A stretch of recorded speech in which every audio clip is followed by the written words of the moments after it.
चाहेकी थिए हाम्रो मिलन सफल रहोस्, तर तिमीले ती कसम भुलिदियौ।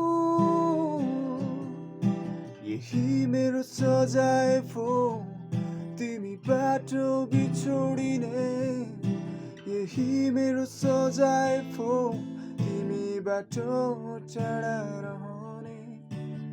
खुसीहरू फुल्दै झरे, कल्पनामा धेरै हाँसे, मेरो मुटु घायल बनियो, आज प्रेमसँग हारे। आज प्रेमसँग हारे, आज प्रेमसँग हारे।